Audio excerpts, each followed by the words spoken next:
true Roman bread for true Romans. Now I understand the confusion. 95 on Metacritic. I mean, definitely huge, massive, beyond massive. 95, near perfection. So I understand why the bewilderment, why sometimes the pushback. This is not a 95, definitely. It can't be better than XX game. I mean, look at Horizon Forbidden West. It has everything done much better.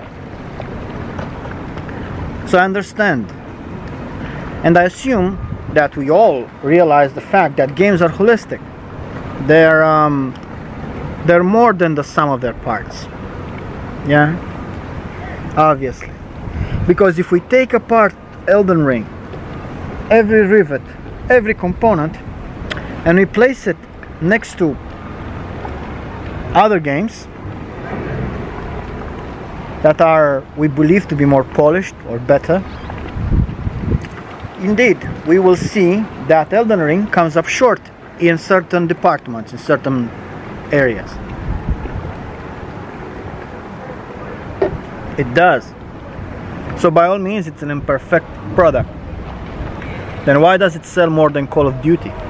Why does it achieve universal praise? I mean, there's many people talking about this right now on the internet, and I'm not adding much to the conversation, to be honest. But you know, just to throw my hat in the ring. There are a couple of forces at work.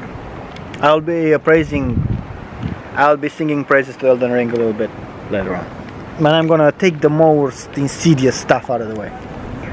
Firstly, its brand and star power. Elden Ring is like Tesla. You take their cars apart, you realize they're inferior to other cars. However, together they're far better, or at least it gives you the impression. It allows you to live in a fantasy. Yeah? You go into their gravity pool of their narrative, that you are in this brand, and this brand is better than other brands. We've seen this throughout. Brand power beats quality.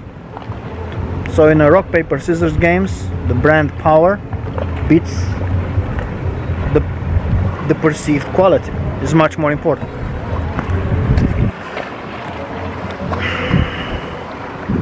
Elden Ring has this. Elden Ring is also a bit alien. You have to understand that this came from the fantasy of a man who was not attuned to the orthodox gameplay rules. He was well outside of it. This game was created in a vacuum. The paradigms, I'm talking about Demon Souls, not Elden Ring, obviously. But the roots of the games are there. So because it was designed by a non-designer, it was designed by a man outside the conventional designs, and it follows paradigms that felt completely alien and weird. Now that has reached mainstream, and this creates certain bewilderment, and that's completely understandable.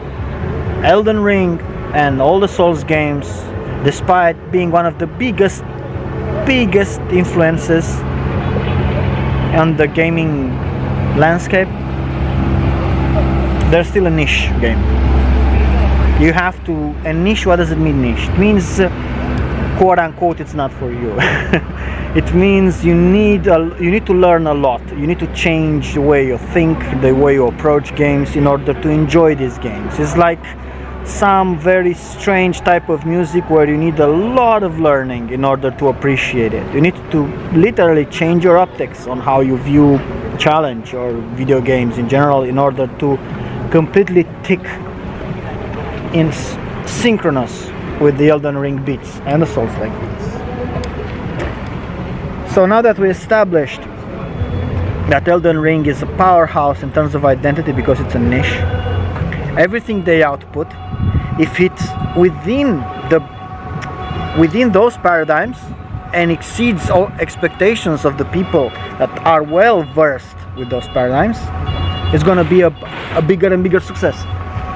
Now the second aspect is that whenever you review as an outlet, as a news outlet, whenever you review a Souls-like game, in order to have a competent dissection of the game, you put your Souls-like people on it. So these people speak the Souls-like language.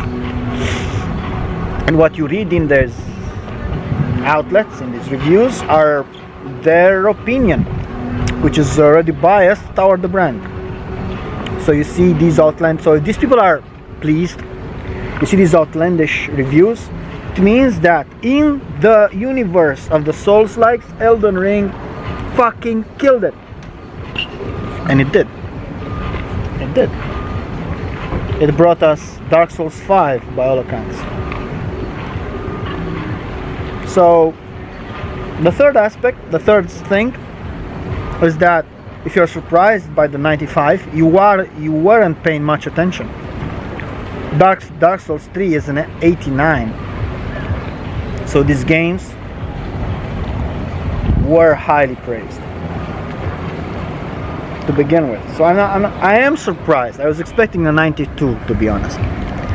But 95, it's still in the ballpark of doable. So Elden Ring had the environment to grow. Elden Ring had the star power of their brand, which was unique, something so well defined that you can pick it up and take it someplace else physically. And thirdly, they have improved, and not only improved but exceed expectations in their niche. They please the fans, and with it they added these elements that allowed more onboarding, and it became the rest of history. The rest is history. So there's no point in picking apart Elden Ring, pointing to its obvious flaws and say it's undeserving of that 95, because games has flaws. How can a flawed game be considered excellent? Well, when the flaws are perceived as virtues, your argument is done. Your argument is done. It's not their focus, their flaws. It's part of their language. They might improve a bit on there, but you're not gonna have what you expect from a perfect game, because it cannot be a perfect game. It cannot please everybody, and that's perfectly adequate. Now moving on to the game itself.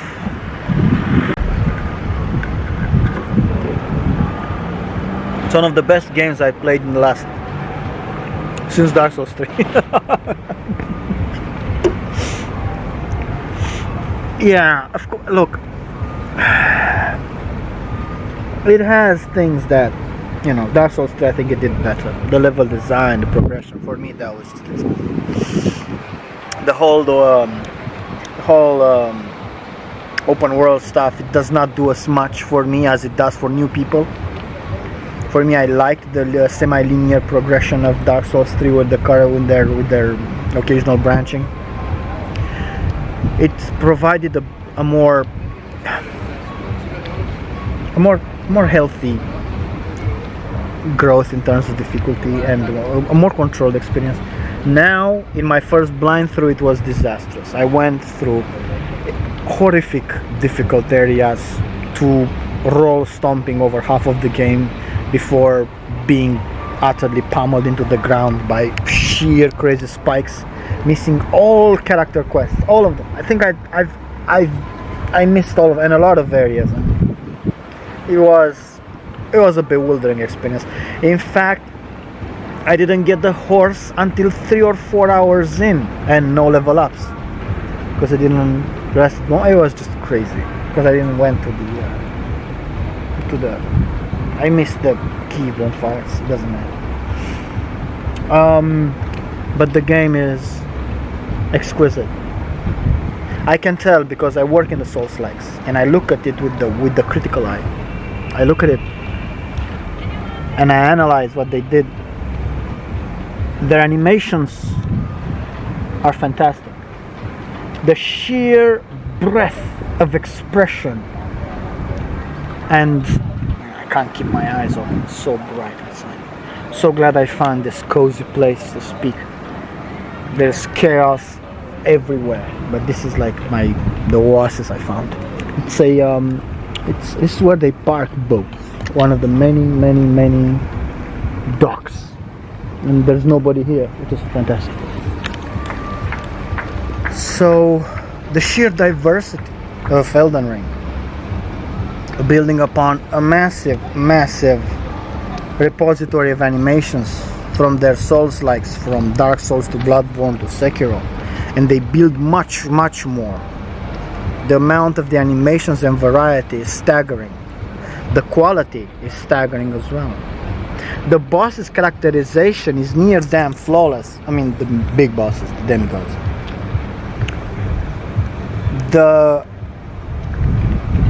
The weapons, 270 weapons, I think, or 250. I don't remember. I think 240. The fact the quests are much better now after I watched YouTube. The options in gameplay are insane. The whole arts, weapon arts, and how you Ashes of War, and how you combine, and all the builds and everything else. The world is beyond fantastic. I don't think any open world game is gonna come close to what Elden Ring has achieved, because Elden Ring is a fever dream. Elden Ring world, I mean, look, I worked on Shadow of the Tomb Raider. We built tombs. We prized ourselves for creating compelling vistas and, foreshadowed events and things with our tombs. I mean, in fact, we built the whole game, a lot of the game on vistas as narrative vehicles for the content that's about to unfurl. But Elden Ring, I mean, Horizon Forbidden West has again tremendous vistas and world building, but cannot come close with Elden Ring, because Elden Ring has the fever dream, the unexpected. They're not set on bespoke orthodoxy. They can show you whatever crazy fucked up thing they can think about, because Elden Ring, unlike Dark Souls, which was more of a grounded dark fantasy, Elden Ring is high fantasy at its finest. It is everything. Whatever madness they conjure in their heads, they can put it in the game and justify it with the sundering of the worlds and the fever dreams made reality of what followed after. And they did. They start. Even the starting area in Limgrave, it's impossible to behold. I'm not talking about the giant trees, but how the land comes together and everything else, and how you explore it and what you see, and how the biomes are into one another in the heedless stages. It doesn't matter. I mean, they achieved so much with so little. So those vistas, those reveals from Elden Ring, you will not be able to match it unless you're making a crazy high fantasy game that draws upon an obscure pantheon of gods and rules that shaped the earth in cataclysmic ways and stuff like that. Elden Ring had me shocked on certain key moments. I did not expect that arresting beauty, these gravity wells of creativity, they just pull you in. Elden Ring world is not boring to traverse. A lot of the open world games that I played lately are quite boring. It's like I'm on autopilot. In Elden Ring, There is something happening every 10 seconds. Sure, enemies repeat again, but still, there is beauty, there are secrets everywhere. And Elden Ring, through its deadliness, through its callous disregard to your progression and well-being, the fact that it throws everything at you, and the kitchen sink, it keeps you on your toes, it kills you every time you end up dead, and that's a good thing. The open world is not boring. I once fell after a rolling beetle. I fell in a hole, and as I landed in that dark depth, suddenly around me 6 of them glowing worms made out of stone spheres started, activating, illuminating everything around me in this baleful purple light, and they exploded, killing me while I was recovering from the falling animation. So that was a dick move. I'm not gonna forget that shit. It was creative. I got lured in by my own greed. The game is filled with stuff like this. It's so vivid in my mind. None of the previous Ghost of Tsushima's and for Horizon had that many moments that made me so interested. I noticed a bunch of wolves in the snow level chasing one of those invisible dung beetles. It was like a pack of wolves chasing it. It's beautiful shit. Beautiful. So Elden Ring kicks ass, man. Elden Ring kicks ass. What I don't agree with what they're doing right now, and this is a pet peeve, is that they migrated, like in the beginning, their bosses are fantastic. But then again, they sort of go into this direction of raid bosses, where they only do AoEs and crazy chip shit, where they one-shot you, boss that heal themselves on hits.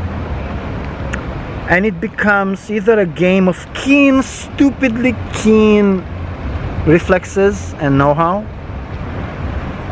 but for the 90% of the players, it's just you overpowering with cheese. Simple cheese. You don't really fight it, you just crush it with worst shit. And I don't like this direction at all. I think it takes away from the game. But then again, the game offers you so much shit that you don't know about it. You don't know that X-boss, you can kill it in 6 hits from that one particular sword ability. You don't know these things. You are having your tools that you have honed,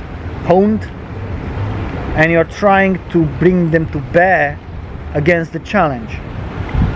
But the variety of builds and specs is so vast that in order to create challenge, the game forces you to adapt, which you don't. And you try over and over and over and over and over, and you lose your fucking mind fighting Maliketh the Black Blade. This is a bit dishonest boss design.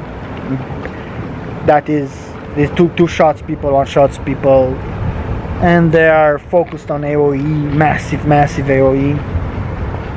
And the ebb and flow of combat is a bit lost there. So I think Dark Souls 3 bosses, while not being as fantastic as these ones, they held my interest gameplay wise for much longer.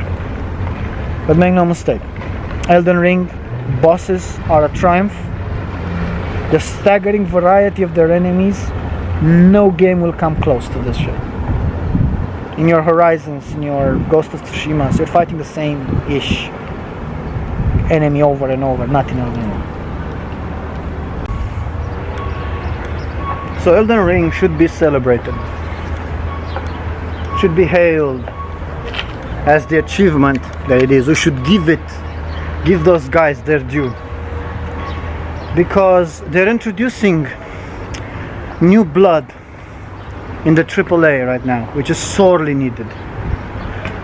I know there are many countless indie games that do tremendously with their mechanics, but their voices are small in this data-driven industry. If they don't sell a lot, people are gonna be, people with the money, they're gonna be apprehensive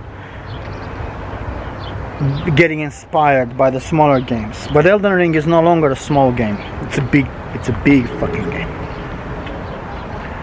So they will inject a bunch of new paradigms. Their world design, which was inspired by Zelda, and you know, they even said it themselves, it's going to influence positively the fresh new batch of open world games post Elden Ring.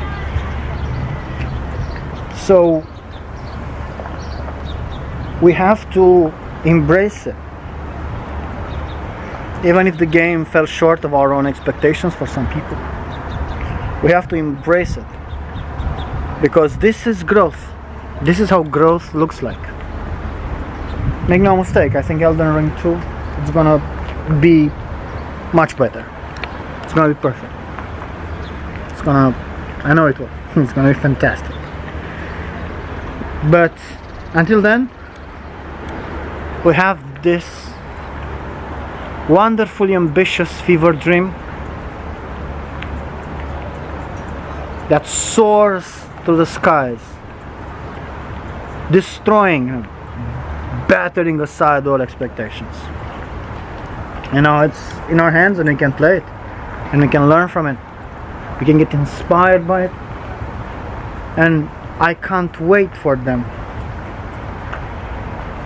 to be to get what's theirs, which is the game of the year. Because in my humble opinion, Elden Ring is one of the biggest achievements in the last 5 years in terms of games. One of the biggest, not the biggest, but one of the biggest by far. Considering the company, the resources, the way they do business. And we need more stuff like this. We need more. And make no mistake, the Elden Ring crew will learn from the shortcomings of the previous games. They'll learn. They're gonna make it bulletproof. So that's my take on Elden Ring. You know, one last thing. I give it a 10 out of 10. 100%. A 10 out of 10. Knowing it's a holistic experience. But by sheer audacity, craziness, and polish, and the experience and the things that it made me feel, I can only bow my head, you know, take a knee before its majestic presence. I can only do that.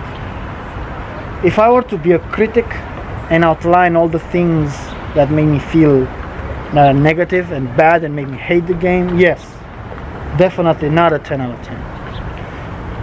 Some of their previous games were more deserving of a 10 out of 10, but then again, they did not have the scope and the staggering ambitions of Elden Ring. There were smaller games, much more contained, more ergonomic, but less varied and big and endless. I'm not calling Elden Ring an unfocused game. It's just they aimed for the moon and they mostly got there. It has to be a 10 out of 10 because it broke through expectations. Yeah, some of the edges were unpolished, jagged, or outright missing. But there's no denying the tremendous footprint that they left on the industry. True Roman bread for true Romans.